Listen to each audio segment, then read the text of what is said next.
اهلا ابطال الصف السادس الابتدائي، ازيكم عاملين ايه؟ النهارده جايين نتكلم عن حاجه جامده جدا في الماس اسمها برايم فاكتورايزيشن. حد هيجي يقول لي يا مستر الكلمه دي صعبه وكبيره، فانا مش فاهمها كويس. هاجي اقول له ما تقلقش، النهارده هناخد ازاي نحل اي مساله برايم فاكتورايزيشن خطوه بخطوه. طيب تخيل معايا يا صاحبي ان انت معاك مكعبات الليجو اللي هي ماما كانت بتجيبها لنا واحنا صغيرين ونبعترها وندوس عليها رجلنا توجعنا. تخيل معايا ان في هرم منها. هل الهرم ده مبني من مكعبة واحدة؟ لا، الهرم ده مبني من كذا مكعب. طيب دلوقتي انا عايز افك الهرم ده، هقعد افكه لنصين، بعد كده النصين دول هقعد افك كل واحد فيهم لنصين لحد ما اوصل لمكعبة واحدة بس. المكعبة الواحدة بس ديت مش هقدر افكها تاني، والعملية اللي انا بفك بيها الهرم اللي من المكعبات ديت هي البرايم فاكتورايزيشن. طيب الهرم الكبير ده بيبقى بالنسبة لي في برايم فاكتورايزيشن هو نمبر نقدر نفكه الفاكتورز. يعني ايه يا مستر؟ مثلا عندي 15 الفاكتورز بتوعها 3 و5 و15 و1، ولكن انا هنا مش هينفعني 15 و1، هينفعني 3 و5. اشمعنى يا مستر؟ انا قلت ان في مكعبة واحدة هنوصل فيها للاخر ومش هنقدر نفكها. فالمكعبة الواحدة ديت في البرايم فاكتورايزيشن بتمثل لي البرايم نمبر. البرايم نمبر ملوش غير تو فاكتورز اون. مين هما؟ الرقم نفسه مع الوقت. زي مين يا مستر؟ زي ال3 وال5. دلوقتي انا ال3 كام باي كام يديني 3 غير 3 باي 1؟ كام باي كام يديني 5 غير 5 باي 1؟ صح؟ يبقى هنا مفيش غير تو فاكتورز اون. يبقى من الاخر البرايم فاكتورايزيشن اللي هي بمسك نمبر وافك التو فاكتورز، بعد كده هاخد التو فاكتورز واقرر عليهم نفس العملية اللي انا عملتها في النمبر الكبير. تعال نشوف امثلة تانية اكتر واحسن. عنوان درس النهاردة وهو factorizing number to its prime factors. هو اول حاجة شارحها او بيفكرنا بيها هي برايم نمبر. يعني ايه برايم نمبر؟ برايم نمبر هو رقم ما بيتقسمش غير على نفسه اول واحد. زي مثلا ايه يا مستر؟ زي نمبر 3. نمبر 3 ما بيتقسمش غير على نفسه اول واحد. يعني ايه؟ يعني مثلا لو انا عندي 3 تفاحات، ادي 1 2 3، وعندي 3 بني ادمين، فكل واحد من دول هياخد تفاحة. طيب احنا كده فهمنا ازاي البرايم نمبر ما بيتقسمش غير على نفسه. يعني انا مثلا لو مسحت واحد من هنا، معنى كده ان في واحد هياخد تفاحة زيادة من الاتنين دول، اذا فما ينفعش غير تتقسم على 3 بني ادمين، او يجي واحد مفجوع زي الراجل الطيب ده وياخد الثلاث تفاحات كلهم ياكلهم لوحده. فهنا الثري ما بتتقسمش غير على نفسها او على الون. فده معنى برايم نمبر. مثلا ممكن ندي مثال تاني، الفايف. الفايف بتحصل فيها نفس الحوار. لو انا عندي 5 ابلز اهم، فلازم 5 بويز علشان ياكلوا التفاح ده، صح؟ او مجرد شخص كبير زي اللي عندنا على الشمال ده هو اللي هياكل. فلا اما كل واحد من الناس دي ياخدوا تفاحة واحدة بس، لا اما الراجل ده ياخد 5 تفاحات. وبكده ده معنى البرايم نمبر، ما بيتقسمش غير على نفسه اهو، او على الواحد، صح؟ اللي هي التفاحات ما تتقسمش غير على 5 بني ادمين، او على بني ادم واحد بس هو اللي ياكله، صح؟ طيب نرجع بقى للموضوع. ويعني ايه كومبوزيت نمبر؟ كومبوزيت نمبر هو اي نمبر مش برايم. افتكرها بس كده، اي نمبر مش برايم يبقى اسمه كومبوزيت نمبر.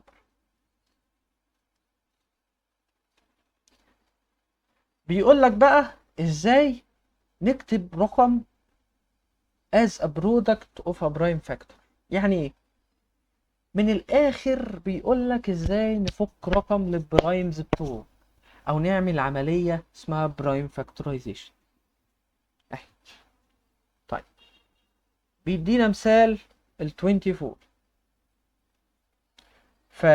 انا معايا دلوقتي 24 وعايز اعمل لها برايم فاكتورايزيشن او عايز افكها للبرايم فاكتورز بتاعتها.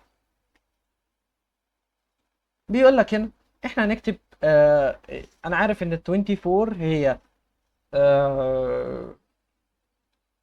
الريزلت بتاعت 2 نمبر معمول لهم ملتبلاي. تمام تمام. طيب فانا هعمل كالاتي.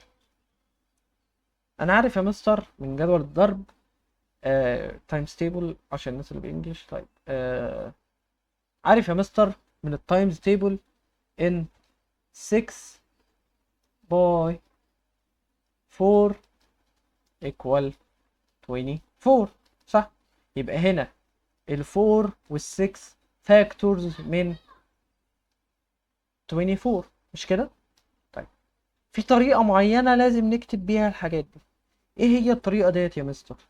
بكتب الرقم اللي انا عايز اعمل له برايم فاكتورايزيشن كده وبحط حواليه سيركل.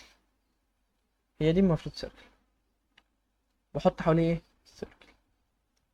بعد كده بنزل منه عيلين، واحد كده واحد كده.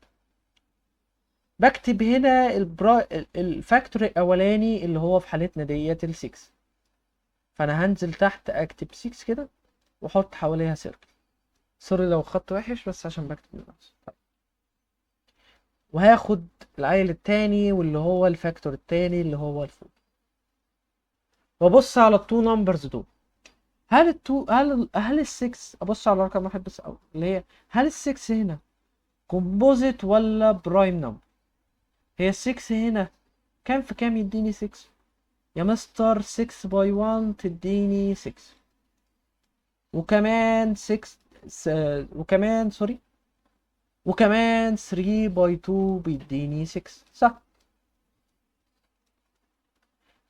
طيب هنا في 4 فاكتورز، فمعنى كده ان هو مش برايم، هو كومبوزيت نمبر. فبالتالي هفك للعيلين دول زي ما عملت مع ال 24. هتطلع سهم يطلع فيه ال 3 والتاني يطلع فيه ال 2. وهسأل نفسي هل ال 3 هنا برايم نمبر؟ يا مستر انت لسه مدينا مثال فوق ان ال 3 برايم نمبر.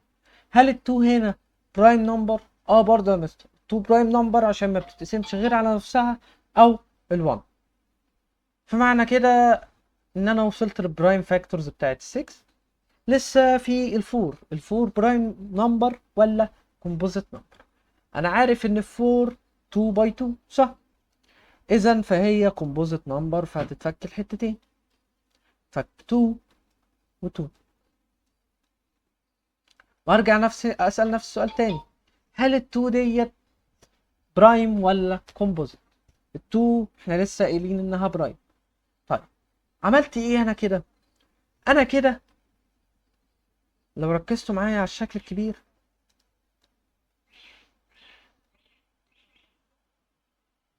نضف بس الكلام ده. انا كده عملت برايم فاكتورز بتاعت ال 24، فكيت 24 لحبة برايم نمبرز وادي برايم نمبرز دول صح؟ فالناتج او انا استفدت ايه من الكلام ده؟ اللي انا عرفت ان ال 24 هتساوي الملتبليكيشن بتاع كل الصف اللي تحت ده.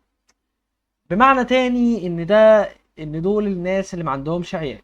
يعني ال 24 ليها عيلين، 6 ليها عيلين، ال 4 ليها عيلين، ولكن ال 3 دي وال 2 ديت وال 2 ديت وال 2 ديت ما لهمش عيال. تمام؟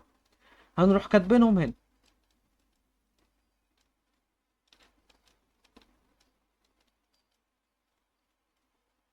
ونحسبهم.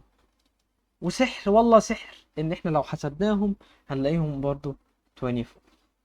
طيب يبقى كده اتعلمنا ازاي نعمل برايم فاكتورايزيشن.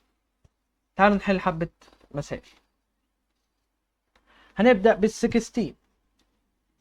16 انا عارف يا مستر ان ال16 بتبقى 2 باي 8 صح؟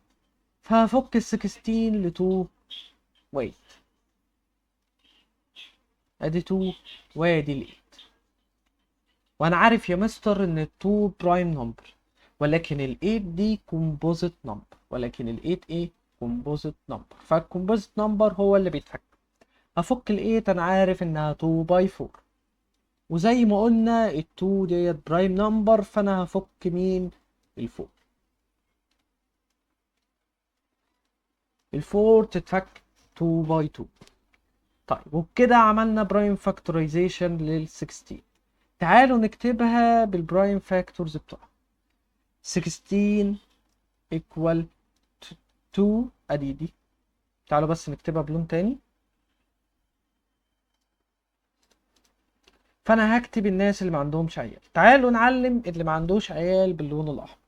ده كده مش شايف انه خارج منه حد، فهنعلمه. يبقى التو ديت تتكتب. ده خارج منه اتنين اهو، باينه جدا، ادي واحد وادي التاني، فمش هنكتبه اللي هي الايت. التو اللي تحت ديت مش خارج منها حد، فديت كمان تتكتب. ونحط ملتبلاي عشان بلاقي ناس بتتلخبط وتحطها بلس، احنا هنحطها ايه؟ ملتبلاي. طيب الفور ديت ليها عيلين فاحنا مش هنكتبها. التو ديت هتتكتب عشان ملهاش عيال، والتو دي كمان، فهنا في اتنين تو تاني.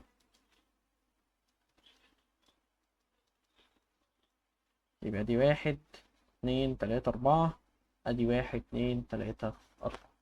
تمام؟ تمام. يبقى كده عملنا برايم فاكتورايزيشن ل 16 وكتبنا برايم فاكتور. تعالوا نحل ال 45. هنروح كاتبين 45 كده، ونرسم حواليها سيركل، سيركل صغيرة، سيركل نضيفة، سيركل. بعد كده هينزل منها عيلين. من التايم تيبل انا حافظ ان 9 باي 5 equal 45. فهكتب فاعمل فرعين كده، اخلي واحد ب 9 واخلي واحد ب 5. انا عارف يا مستر ان هنا ال 5 دي برايم نمبر. برايم نمبر ما بيتفكش، يبقى انا هفك مين؟ ال 9. ال 9 هنا كومبوزيت نمبر، عشان 3 باي 3 equal 9، وكمان 9 باي 1 equal 9. عشان بس لو في حد مش حافظ جدول الضرب ولا حاجة، 6 ابتدائي ومش حافظ جدول الضرب، يلا خيبة. طيب هنمسك ال 9 ونفكها ل 3 باي 3، صح؟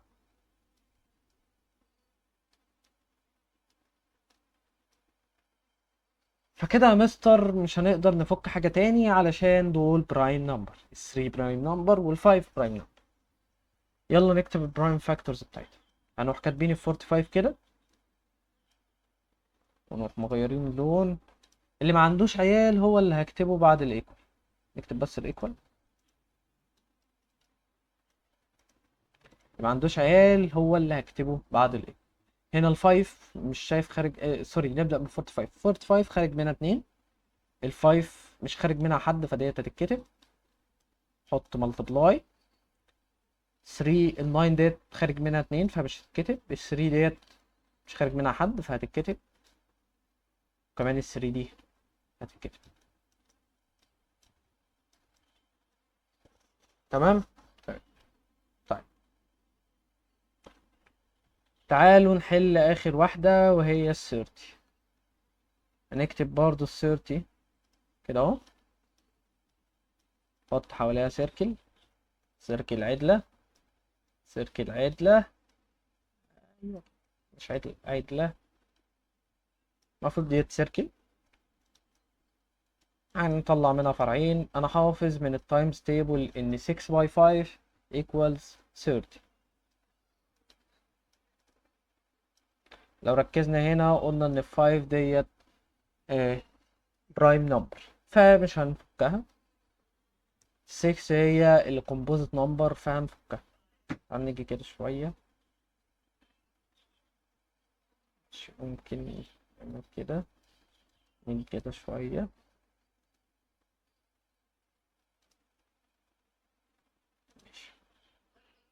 فال6 هتتفك 2 باي 3، فكناها قبل كده كتير يا مستر،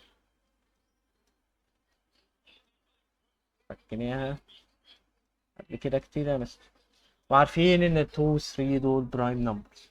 نقدر نكتب الفاكتورز بقى خلاص كده يا مستر؟ نقدر نكتب 30 ايكوال نفس الكلام اللي عملناه فوق. اللي ما عندوش عيال هو اللي هنكتبه. انا شايف ان ال30 عندها عيلين، ف مش هتتكتب. ال5 ما عندهاش عيال فهنكتبها. ال2 وال3 دول برضو ما عندهمش عيال فهنكتبها. ادي 2 وادي 3. وبكده نكون حلينا الثلاث مسائل دول. طلعنا البرايم فاكتورز بتاعت ال16 وال45 وال30. وبكده وصلنا للجزء الثاني من درس النهارده.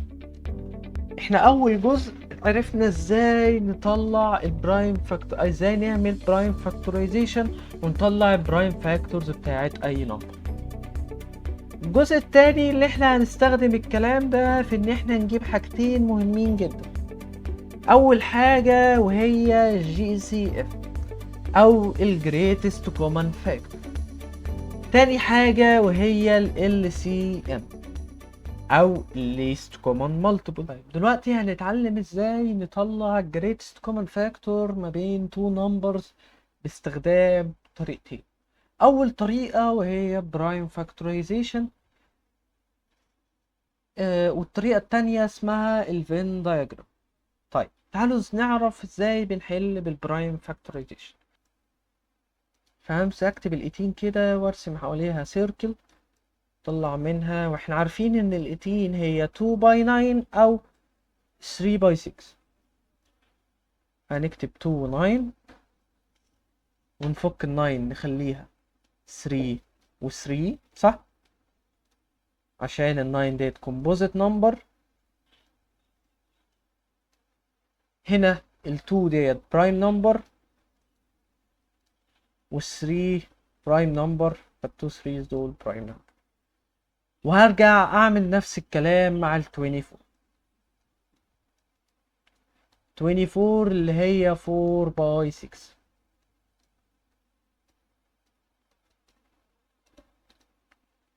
هنا الاتنين دول composite numbers فانا هفكهم هما الاتنين. فهنا 4 هتبقى 2 و 2، ودول prime numbers مش هيتفكوا. تصير دايرة، ايوه بس كده، ادي دايرة كمان. وال6 هتتهك 2 و 3 عشان هي composite number 2 و 3، والاتنين دول برايم فمش هيدفع. دلوقتي هكتب البرايم فاكتورز بتاعت كل واحد من الاتنين. فانا عندي هبدأ بس مع ال18. عندي الارقام اللي ملهندهاش عيال هما ال2 و 3 و 3، عشان كده هكتب ال18 كده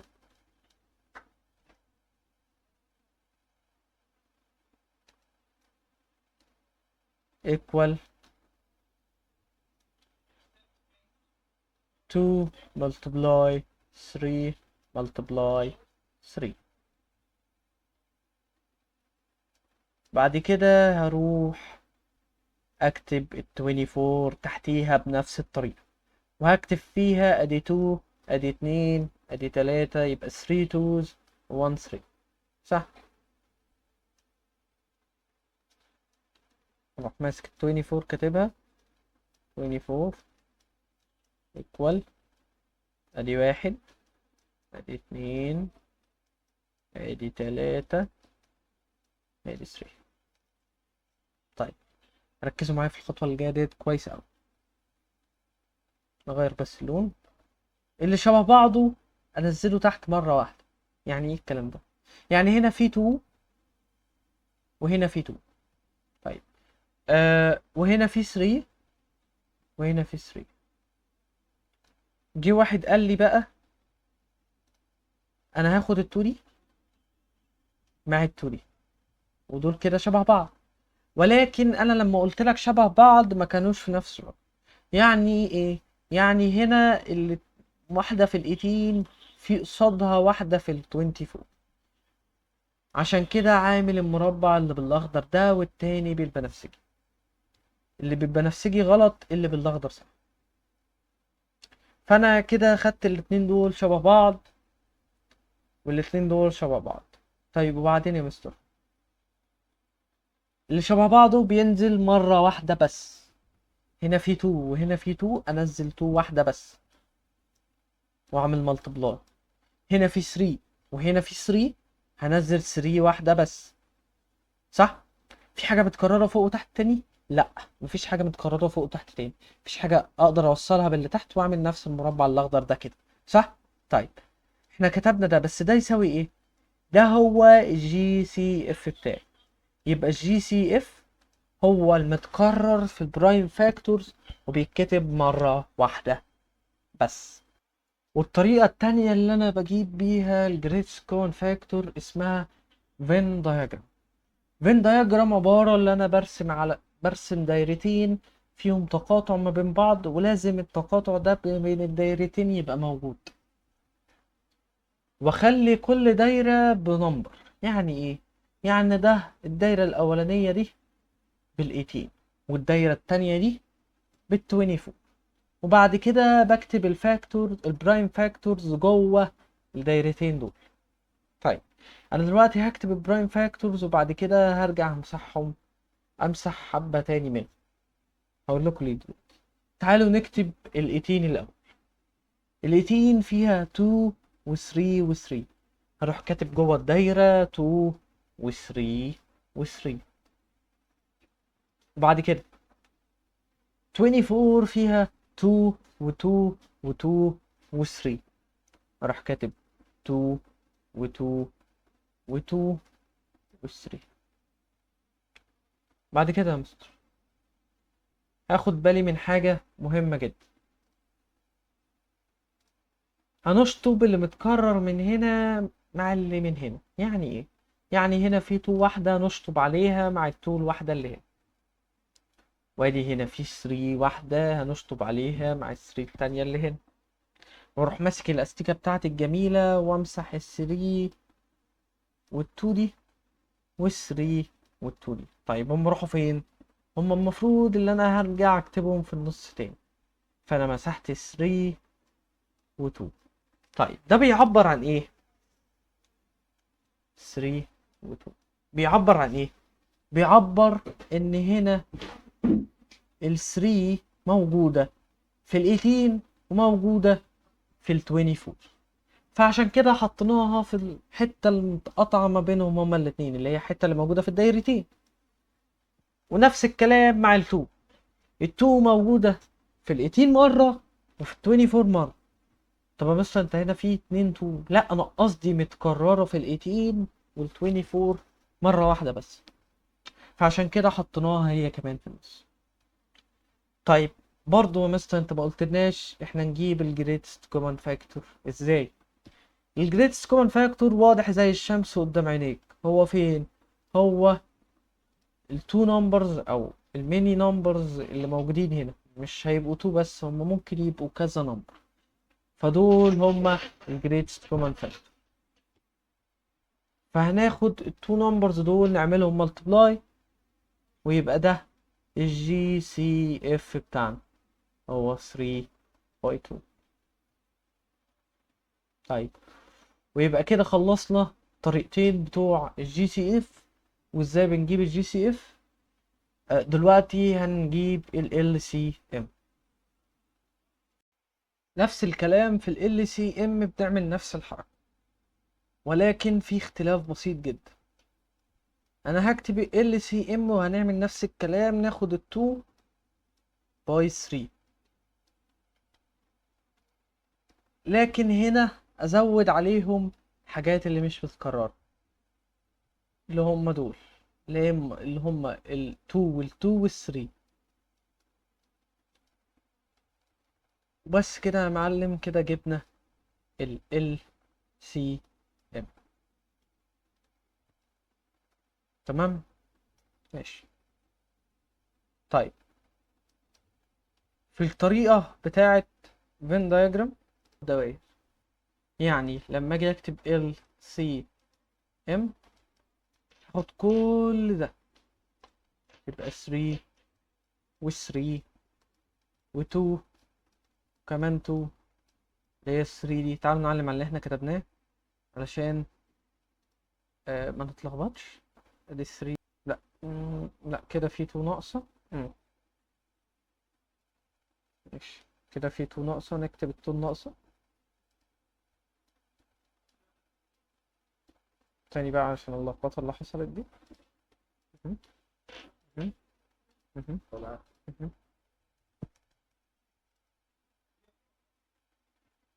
طيب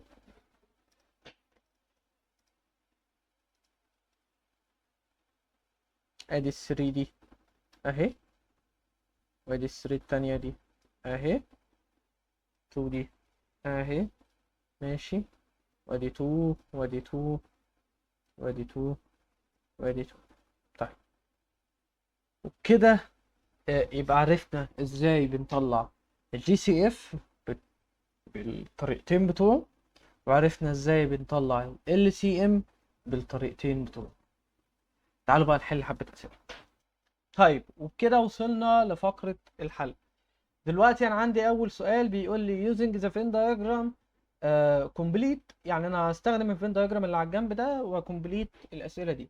أول سؤال بيقول لي the two number represented in the Venn diagram، يعني ال two numbers اللي موجودين في الفين diagram ده هم مين؟ دلوقتي أنا عارف إن اللي جوه السيركل ده هم فاكتورز بتاع الرقم اللي بيبريزنت السيركل. عندي هنا 3 و 3 و 5 دول جوه اول سيركل، فمعنى كده علشان اجيب النمبر بتاع السيركل ديت هيبقى 3 ملتبلاي 3 ملتبلاي 5. طيب 3 ملتبلاي 3 بتساوي 9 ملتبلاي 5 هتبقى 45. يبقى اول رقم هنا هو 45.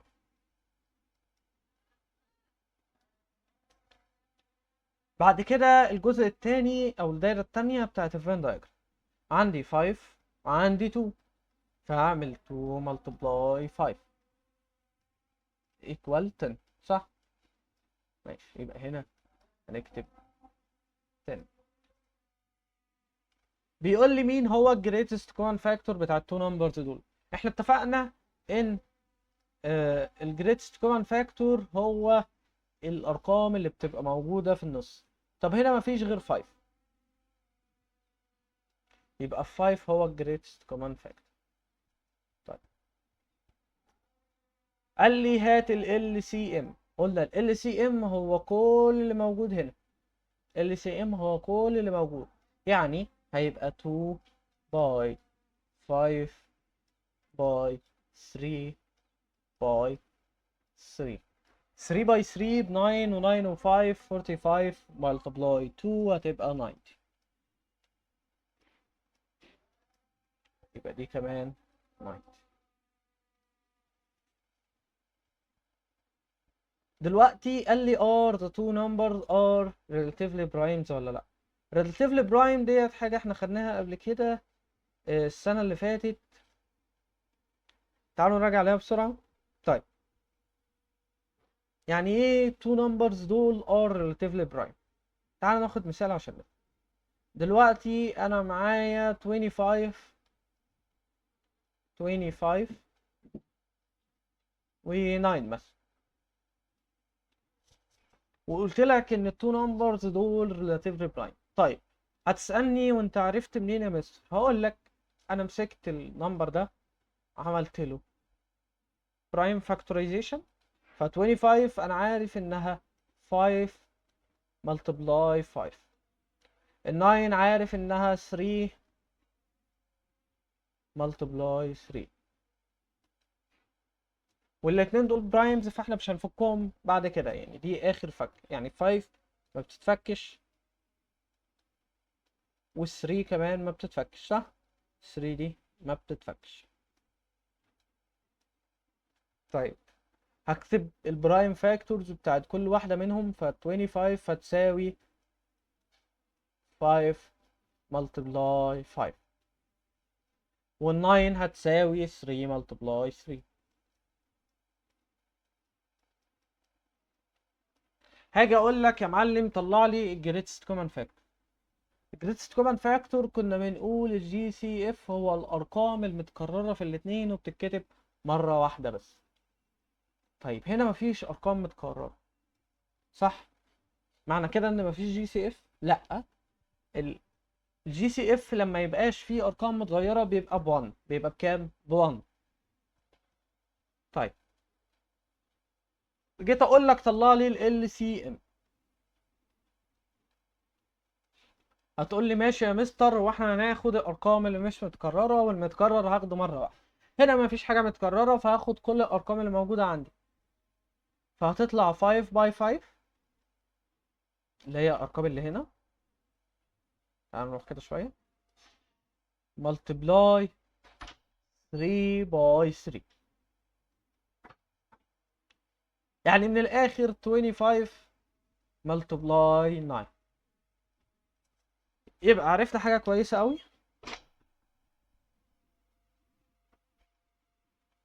تعالوا نقولها كده بسرعه، ان الريلاتيف برايم هو اي رقم بيبقى الجي سي اف بتاعه بواحد، او ال سي ام بالرقمين دول مضروبين بعض. يعني مثلا لو الرقمين كانوا 25 و9 فهتبقى 25 multiply 9. فدي شروط الريلاتيف برايم، لو واحد اتحقق التاني يتحقق. لو هما ريلاتيف برايم يبقى لو هو الريلاتيف برايم، لو التو نمبرز ريلاتيف برايم يبقى الاتنين دول متحققين، ولو واحد من دول متحقق يبقى ده الريلاتيف برايم وخلاص. تمام تمام. نرجع للسؤال. قال لي هل التو نمبرز دول ريلاتيف برايم؟ رحت انا بص هنا، لا يا مستر، علشان انت قلت لي الريلاتيف برايم لازم الجريتست كومن فاكتور يكون ب1. هنا الجريتست كومن فاكتور مش ب1، هنا ب5، فده not relatively prime، يبقى no، ده مش relatively prime. تعال نخش على بعض. the two numbers represented in the Venn diagram اللي هو نفس السؤال اللي فوق. هنا 5 و5، فدول اللي موجودين في السيركل الاولانيه، فاحنا هنعمل 5 multiply 5، ولسه قايلين فوق ان 5 multiply 5 بتساوي 25. يبقى احنا هنكتب هنا 25، وهنا 2 و 3 هنعمل 2 multiply 3 هتبقى 6. طيب من ملاحظتي هل هنا في جي سي اف؟ لا يا مستر، هنا مفيش جي سي اف. المكان المشترك ما بينهم هما الاتنين في النص فاضي، صح؟ معنى كده ان الجي سي اف مش بصفر، مفيش حاجه اسمها جي سي اف بصفر. الجي سي اف بواحد، ب1 اهو. طيب ال سي ام هيبقى المالتيبليكيشن بتاع التو نمبرز عشان ده ريلاتيفلي بواحد، صح؟ عشان الجي سي اف بواحد تبقى 120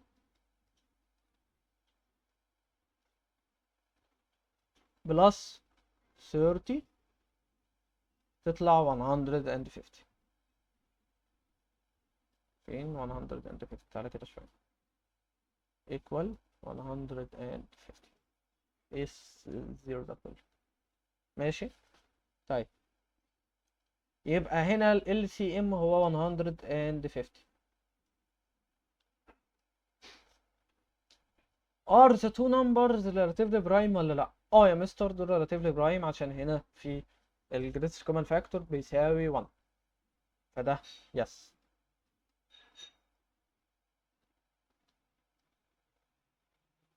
طيب النوع التاني من الأسئلة بيقول لي طلع greatest common factor عن طريق إنك تستخدم ال Venn diagram. طيب تعالوا نبدأ. هنا أول رقم 4، تاني رقم هو 6، فالفور أنا عارف إنها 2 باي 2، فهنفك هنا 2 ونفك هنا 2، وال6 واكتب هنا 4 عشان دي الدايرة تبقى بتاعت 4، واكتب هنا 6 وأنا عارف إن ال6 2 باي 3، فهكتب هنا 2 واكتب هنا 3. أروح ماسك الأستيكة بتاعتي، ماسح المتكرر في كل واحد واكتبه في النص. فأنا لاحظت إن هنا في 2 وهنا في 2، فرحت ماسحهم كاتب 2 واحدة في النص. هنا الجريتست كومن فاكتور هو اللي في النص، فهتبقى جي سي اف equal 2. تمام تمام. طيب بعد كده بي بيقول لي 10 and 30. فانا هاخد ال 10 اكتبها هنا، وال30 اكتبها هنا. ال10 انا عارف انها 2 باي 5، فاروح كاتب هنا 2 و5 كده 25 2 وادي 5 اهي. وعارف ان ال30 6 باي 5. تمام تمام. طيب وعارف ان ال6 بتتفك تبقى 2 و3 صح؟ فامسحها وافك 2 وادي 3. طيب يا مستر، واحنا كان ممكن نعملها بالبرايم فاكتورايزيشن الاول وبعد كده نكتبها هنا؟ ايوه ممكن. تعالوا كده نحلها بيها. فانا لو كتبت التن كده، تن كده، تن كده، تمام. كتبت ال30 هنا، التن هتتفك 2 و5 زي ما احنا قلنا، وال30 هتتفك 6 و5 زي ما احنا قلنا، واروح فاكك ال6 تبقى 2 و3، وبعد كده اروح كاتب اللي ما عندهمش عيال هنا.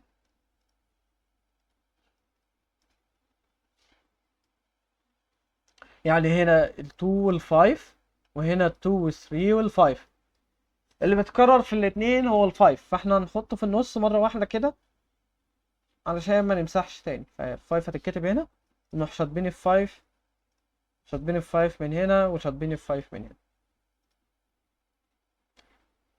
ال6 عندها عيال فاحنا مش هنكتبها، ال2 ما عندهاش وال3 ما عندهاش، فهنكتبهم عند مين؟ عند ال30. هتبقى هنا 2 وهنا 3.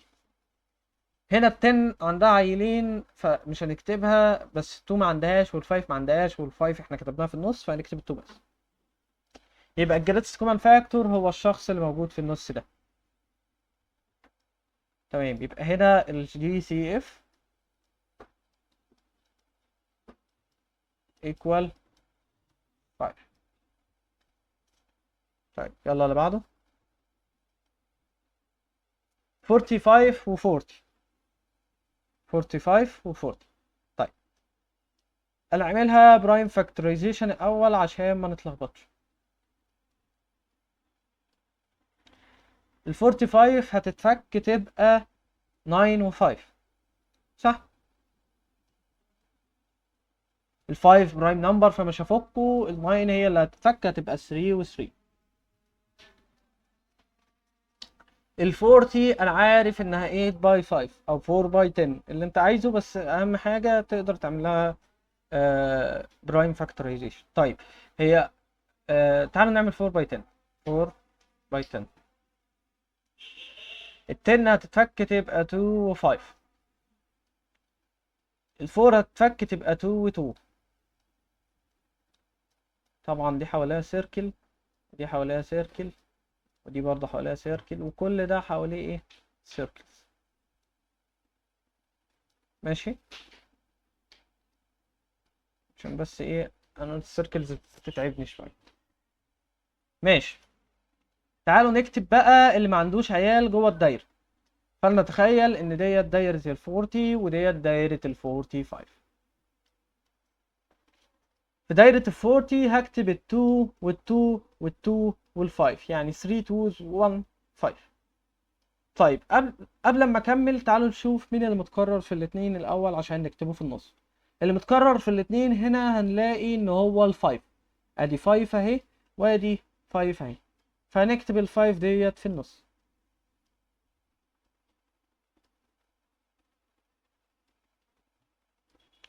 وال 40 كان فيها 3 2's، ادي 1 2 3 صح؟ فهنكتب 3 2.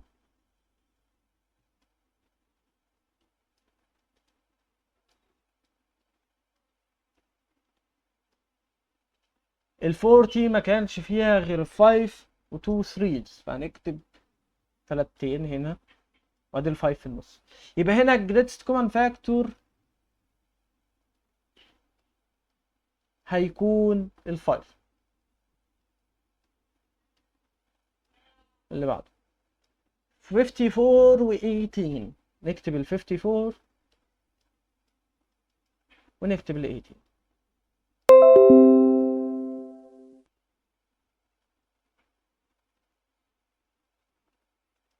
طيب هنفك ال 54 لجزئين.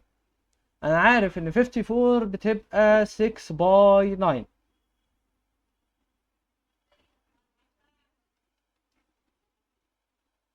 وال 9 هنا هتتفك 3 و 3، وال 6 هتتفك 2 و 3، صح؟ طيب ال 18 تتفك 3 باي 6،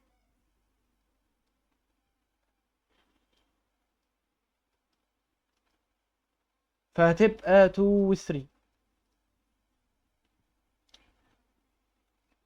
ماشي. اللي متكرر هنروح نكتبه في النص هنا، فالمتكرر هنا فيه 3 وهنا فيه 3، فهنروح شاطبين عليهم وكاتبين هنا 3. هنا فيه 3 وهنا فيه 3، نروح شاطبين عليهم ونكتب هنا 3. هنا فيه 2 وهنا فيه 2، هنشطب عليهم ونحط هنا 2.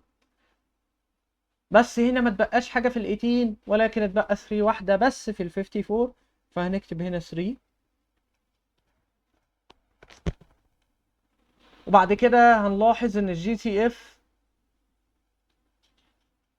هو 3 باي 3 باي 2،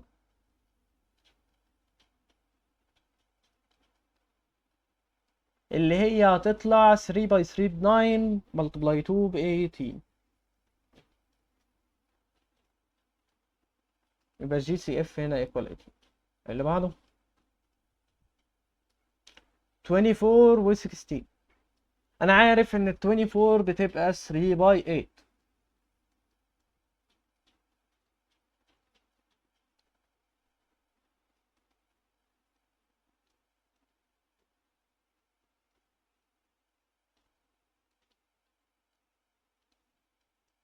وعارف ان ال 8 بتتفك 2 و 4.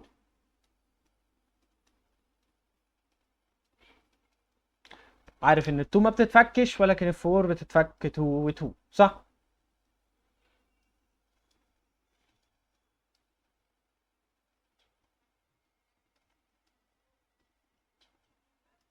وادي الفكه بتاعتي اهي. طيب نوسع بس بتاع كده شويه عشان ناخد مساحه. هنبدا نكتب الناس اللي ما عندهمش عيال جوه الدايره بتاعه ال 24 اللي هي دي. ماشي.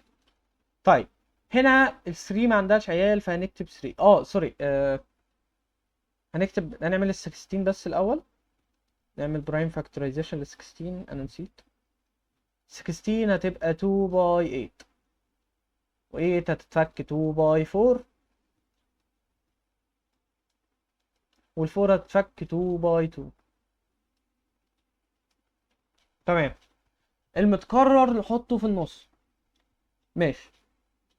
ادي هنا 2 متكررة مع 2، وادي 2 متكررة مع 2، فكده في 4 توهات، يعني 2 2 بس.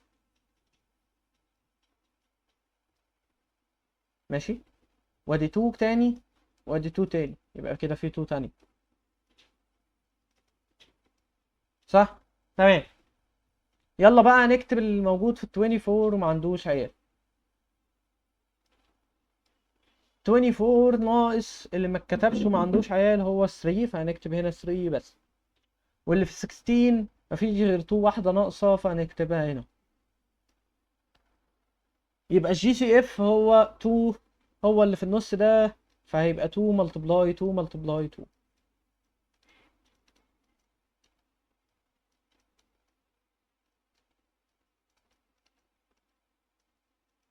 طيب 2 ملتبلاي 2 بتساوي 8، ملتبلاي 2 هتبقى سوري 2 باي 2 باي 2 هتساوي 4، ملتبلاي 2 هتبقى 8. ماشي.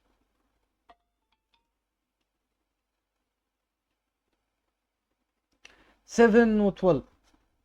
هنروح كاتبين ال 7 ونحاول نفكها، هنلاقي ان ال 7 هنا برايم نمبر، فملهوش فكة غير 7 و 1. ال 12 هنفكها هنلاقيها ممكن تنفع 3 باي 4 او 2 باي 6، فانا هختار ممكن نختار 3 باي 4. هتتفك 4 تبقى 2 باي 2. طيب تعالوا بقى نقول ان ديت 7 وال7 ما فيهاش غير الفاكتورز 1 و7.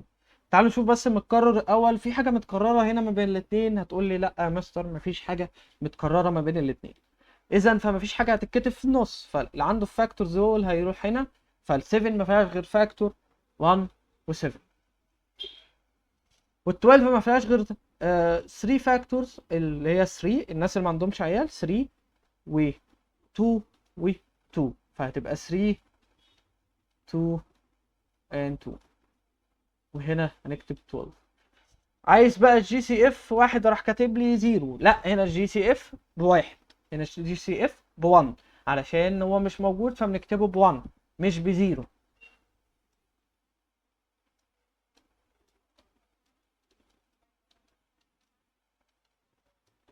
طيب نخش على المجموعة اللي بعديها.